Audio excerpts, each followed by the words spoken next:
When I found out about my wife's heating, I decided to take revenge, and her mother, wife, was shocked when found out Em was pregnant, and then my childhood was a storm of contradictions.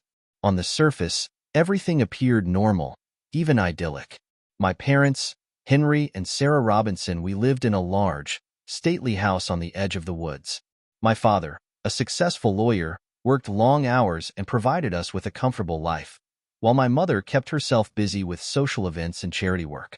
They were the picture of suburban perfection, always well-dressed, always smiling in public.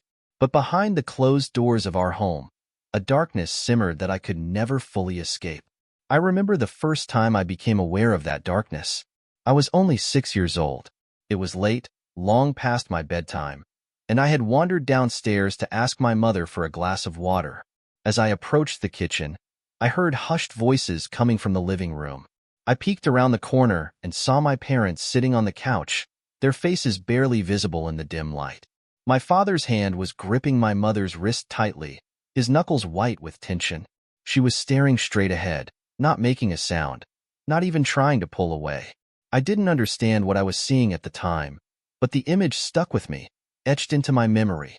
Over the years, I began to piece together the truth. My father was a controlling, manipulative man, and my mother had become a shell of herself under his influence. She played the role of the perfect wife, but behind her forced smile was a deep well of sadness and fear.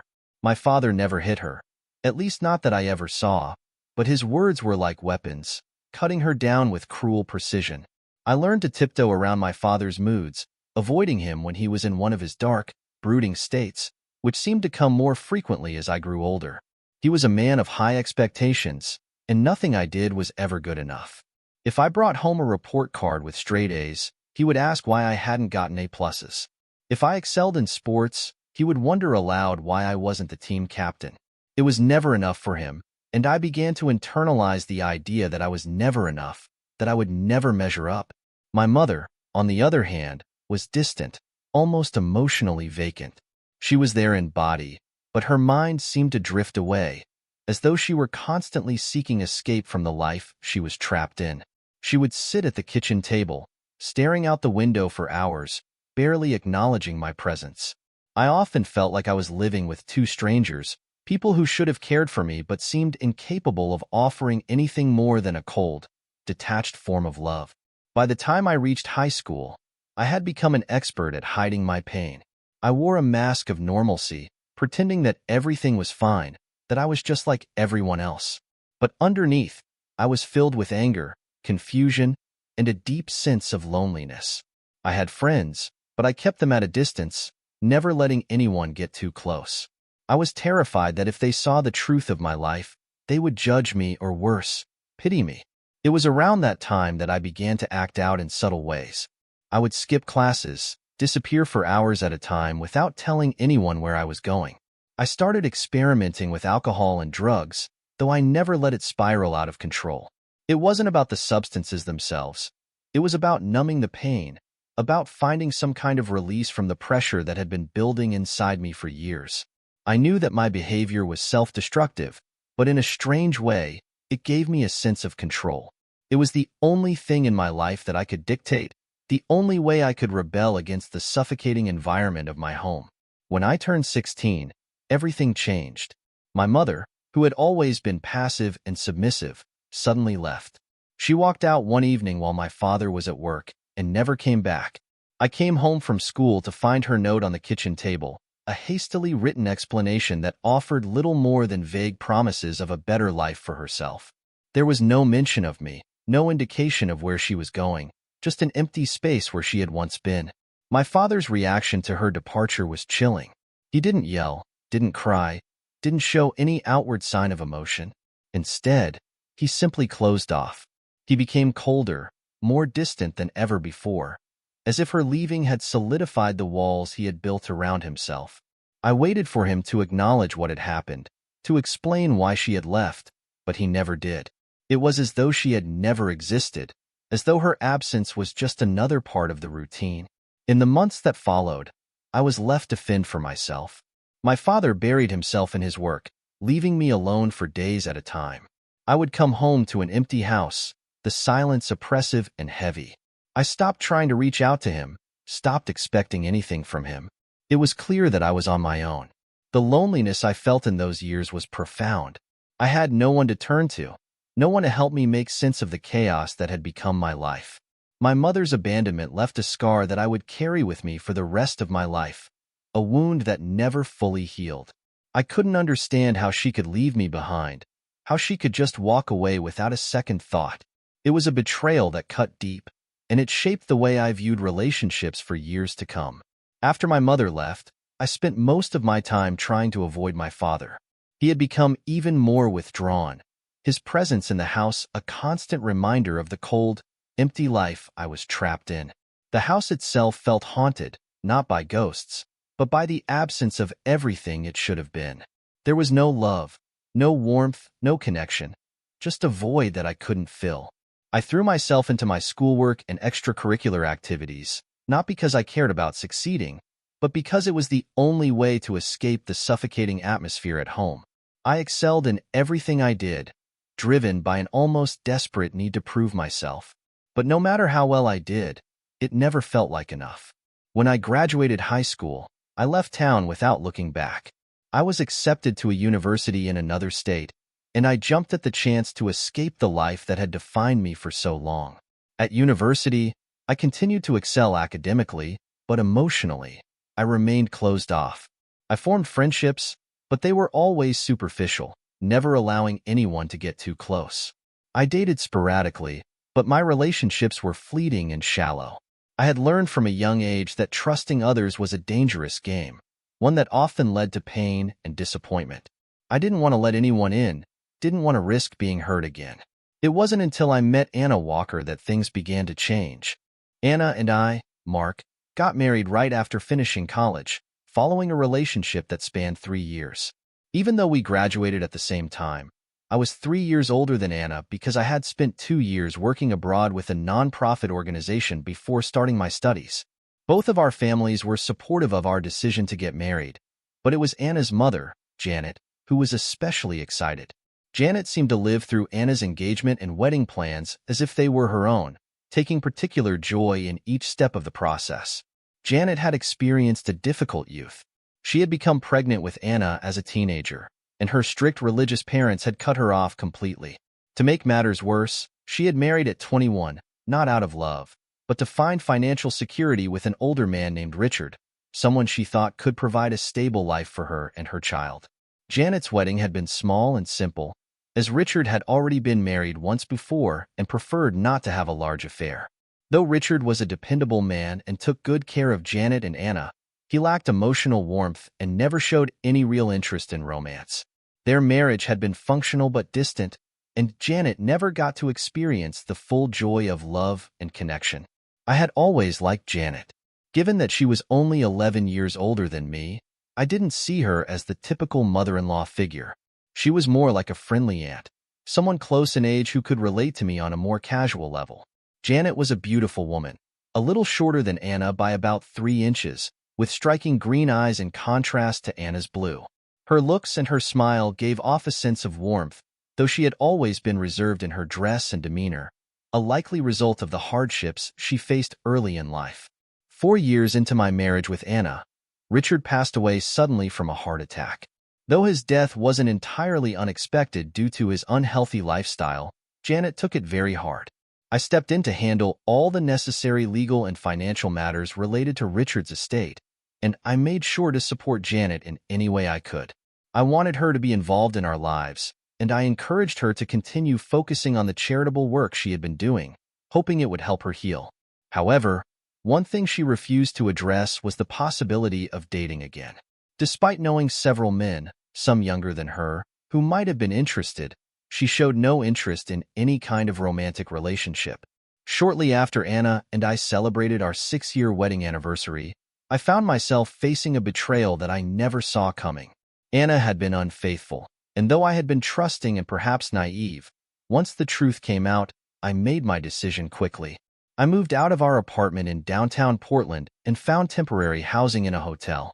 I immediately began sorting out our finances and preparing for what I knew would be the end of our marriage. While I believed that Anna had truly loved me at one point, she had strayed and now downplayed the seriousness of her affair, claiming it was just a brief mistake without emotional attachment. When I confronted her, she accused me of overreacting. I knew that Anna had confided in Janet about the situation, although I never called Janet Mom, always referring to her by her first name. I knew she had been caught in the middle, torn between supporting her daughter and being fair to me. 3 days after I moved out, Janet showed up at my hotel unexpectedly. Despite the awkwardness of the situation, I invited her in. We sat together, and she expressed her deep regret over what had happened. She apologized on behalf of her daughter, even though I knew none of this was her fault. As we talked, it became clear that Janet was struggling with the whole situation too. She had been through enough challenges in her own life, and now she was watching her daughter go through something painful. I appreciated her sincerity, and though the conversation was emotional, I left feeling a bit more at peace. However, that night, I found myself haunted by strange dreams. Dreams that were entirely inappropriate and left me feeling unsettled. A week after moving out, I filed for divorce. It was an emotionally draining process, and Anna was clearly upset, even though she had been the one to break our trust. We had been together for 9 years, and she was trying every tactic to salvage the situation, including pushing for counseling. But I was resolute. The first few months were difficult, especially with Anna fighting the divorce every step of the way. Thankfully, I had the support of a couple of my close friends who helped me stay grounded through it all. During that time, Janet began calling me regularly, not only to check on how I was doing, but also to share positive stories from her charity work. We started meeting once a month for lunch at a quiet cafe in the Northwest District of Portland. These outings became a welcome distraction from the turmoil of the divorce, and I began to look forward to them. Janet's mood was always upbeat during our lunches, and she made an effort to lift my spirits. After 3 months, our legal proceedings reached a key hearing before the judge.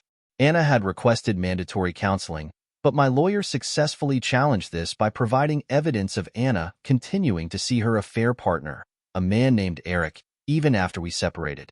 This was enough for the judge to deny her request, and it became clear to everyone that our marriage was coming to an end. It seemed like the divorce would be finalized within a few months. The day after that hearing, Janet called me at work, which was unusual but not unwelcome. After some small talk, she invited me to dinner. She joked lightly about being my soon-to-be ex-mother-in-law, but I could tell she was trying to keep things lighthearted. Although I hesitated for a moment, I agreed to meet her for dinner that Friday. When she arrived at my apartment to pick me up, I was taken aback. Janet looked completely different from her usual self. She was dressed in a stylish, low-cut blouse and a skirt that showed off her figure, along with a pair of heels. She had also done her hair differently and applied makeup in a way that made her green eyes pop. It was a striking change from her typically conservative appearance, and I wasn't sure how to react at first. During dinner, Janet was in high spirits, her energy infectious. We talked, laughed, and even danced at the upscale restaurant she had chosen for the evening. It had a dance floor, and although I had only ever danced with her during Anna's wedding and once or twice at family events, she was full of life that night. It was clear that the dance lessons she had been taking had paid off, and she was much more graceful and confident than I remembered. By the end of the night, Janet had drunk more than usual, which was unusual for her. Typically, she only had a glass of wine, but that night she ordered a bottle for us both. After dinner, she suggested we dance some more, and though I had only intended to dance once or twice, I couldn't help but enjoy the evening. Janet's vibrant mood and the carefree atmosphere of the night made me almost forget about the divorce. However, when we left the restaurant, things took an unexpected turn. Janet had driven us there, but she admitted she wasn't sure she could drive home after all the wine. I offered to take her home, and she readily agreed. On the way back, as I focused on driving, I couldn't help but notice that her skirt had ridden up her thigh. It was a glimpse into a side of Janet I had never seen before, and I found myself feeling conflicted. Once we arrived at her house, which was a cozy, stylish home in a trendy suburb about 8 miles from my apartment, Janet struggled with her keys. I helped her unlock the door, and she invited me inside. What happened next left me completely stunned. Janet removed an item of clothing and handed it to me as if it were a casual gesture, something that completely shifted the dynamic between us. I stood there, caught between disbelief and confusion, unsure of what to do. In the days that followed, I couldn't shake the memory of that night. I kept asking myself what I had gotten into and what this meant for my relationship with Janet. Though I had always admired her, this was something I had never imagined happening. The situation grew even more complicated as I found myself increasingly drawn to her, despite the fact that she was still my mother-in-law, and I was in the middle of a divorce from her daughter. Over the next few weeks, Janet and I continued to see each other. What had begun as innocent support had now evolved into something else entirely. We had crossed a line, and there was no going back. Our relationship had transformed, and I found myself falling for her in a way I never expected. Though the situation was far from normal, the connection between us was undeniable, and I knew that my feelings for Janet were real. As I tried to navigate my emotions, I realized that I had to confront the reality of what was happening. Janet had been a part of my life for years, but now she was becoming someone I cared for deeply, in a way that was complicated and messy. My feelings for her were growing stronger by the day, and I knew that sooner or later, we would have to face the consequences of our actions. In the weeks following that night, my relationship with Janet became more complicated. I couldn't stop thinking about her, and our lunches became more frequent, eventually turning into dinners. I kept telling myself that I was just helping her through a tough time, but I knew deep down that something deeper had begun. The connection between us had shifted, and although I had once seen her as my mother-in-law, that line had blurred significantly. As my divorce with Anna progressed, Janet and I spent more time together. What had started as occasional support and friendly company turned into something more intense. Janet was no longer just someone I leaned on for comfort. She had become the person I looked forward to seeing most. The more time we spent together, the more I realized how much she meant to me. I started falling for her in ways I had never expected, and while it felt wrong on many levels, it was also undeniable. I continued to focus on finalizing my divorce with Anna. It was a long, drawn-out process that kept dragging on, with her lawyer pushing for counseling and more time to resolve financial matters. My lawyer managed to keep things in check, and we were finally getting close to settling everything. Despite the tension of the legal process, I was strangely calm, largely due to the time I spent with Janet. She was always there, offering me the kind of support that no one else could give at that point in my life. About 3 months after I moved out, we had another significant court hearing where it became clear that the divorce would be finalized soon. Anna had tried to challenge some of the legal proceedings, but the judge dismissed her arguments, and we moved closer to closing this chapter of my life. It was around this time that Janet's presence became even more significant. We began spending evenings together more regularly, and the dynamic between us continued to evolve. I found myself in a strange place emotionally. On the one hand, I was wrapping up a marriage that had lasted nearly a decade. On the other, I was starting something new and unexpected with Janet. It was a delicate balance, and I wasn't entirely sure how to handle it. We were both aware of the complications our relationship presented, especially given that she was my soon-to-be ex-wife's mother, but there was something between us that neither of us could deny. We both knew it wasn't conventional, but it felt real. As time went on, our interactions became more intimate. We spent quiet evenings at her place, sharing meals and talking about everything from the divorce to our personal lives. Janet opened up to me about her past, her regrets, and her hopes for the future. I found myself caring for her in ways I never had before. I started to realize that I wasn't just infatuated with her. I was genuinely falling in love.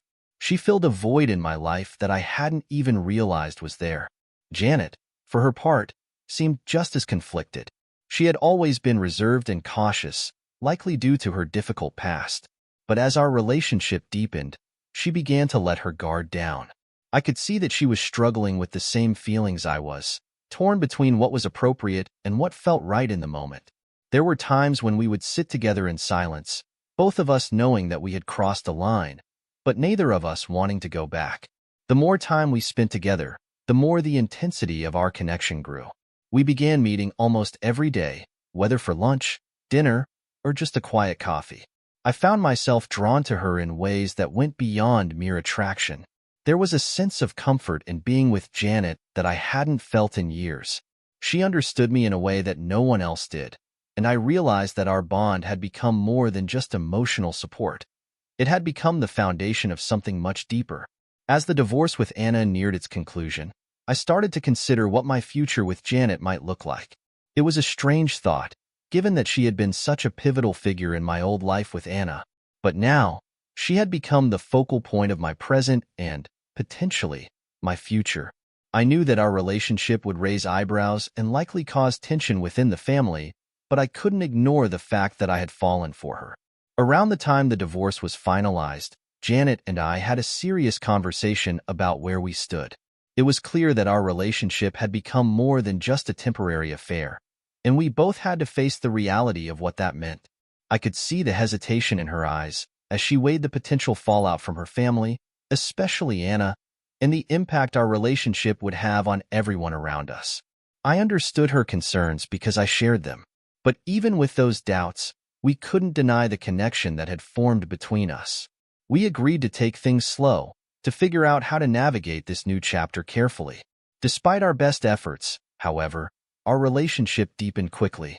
The more time we spent together, the more I realized how much I cared for her, and I could see that she felt the same way. We spent entire weekends together, sometimes venturing out into the city or taking short trips to nearby towns, but mostly just enjoying each other's company in the quiet moments. Janet brought a sense of peace to my life that I hadn't experienced before. But as much as I cherished our time together, I knew we had to face the reality of our situation.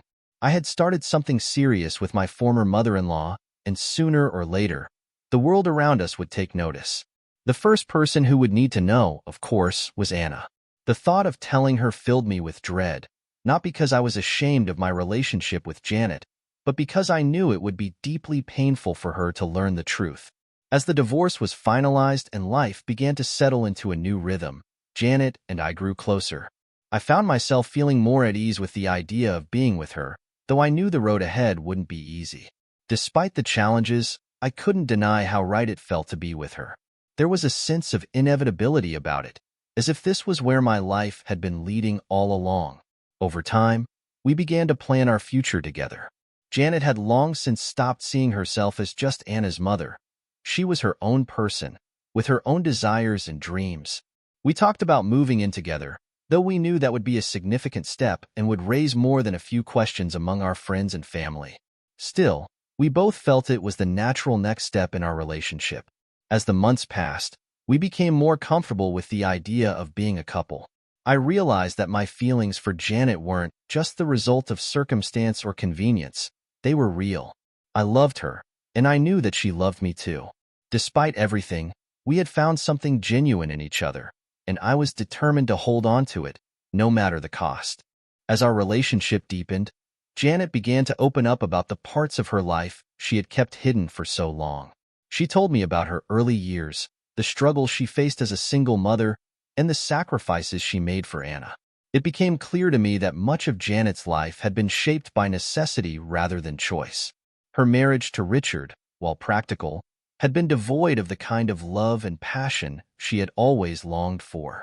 In me, she had found a chance at the kind of connection she had never had before, and I realized that she had been waiting her whole life for something like this. Janet and I knew that we had to tell Anna about our relationship. It wasn't fair to her, or to us, to keep it a secret any longer.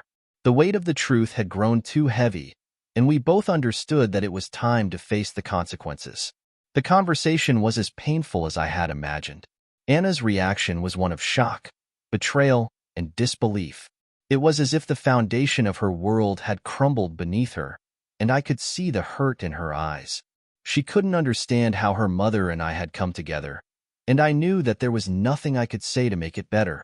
As time went on, the tension between Janet and Anna began to ease, though it was a slow process. Anna gradually came to terms with the fact that her mother had a right to happiness, even if it came in an unexpected form. She didn't fully understand or accept our relationship, but she stopped fighting it. The anger that had once consumed her began to fade, and while things would never be the same, there was a fragile peace between them. Janet and I started to rebuild our lives, little by little. We began going out again, attending social events and spending time with friends. The stares and whispers were inevitable, but we learned to ignore them. I realized that as long as Janet and I were happy, the opinions of others didn't matter. We had created a life together, and while it was unconventional, it was ours. As our relationship continued to evolve, I found myself thinking about the possibility of starting a family. Janet had expressed her doubts early on, given her age and the challenges that came with it.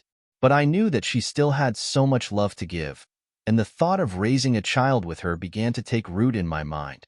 It wasn't something we had planned for. Eventually, Janet and I decided to explore the possibility of having a child. We knew it wouldn't be easy, and we weighed the options carefully. After several discussions with doctors and fertility specialists, we made the decision to move forward with surrogacy. It was a difficult and emotional process, but in the end, it brought us closer together. The thought of raising a child with Janet filled me with a kind of joy I hadn't expected. Months later, we welcomed our daughter into the world. Holding her for the first time, I felt a wave of emotions I couldn't put into words. Janet was by my side, her eyes filled with tears, and in that moment, I knew that everything we had gone through had led us to this. Our family, though unconventional, was finally complete.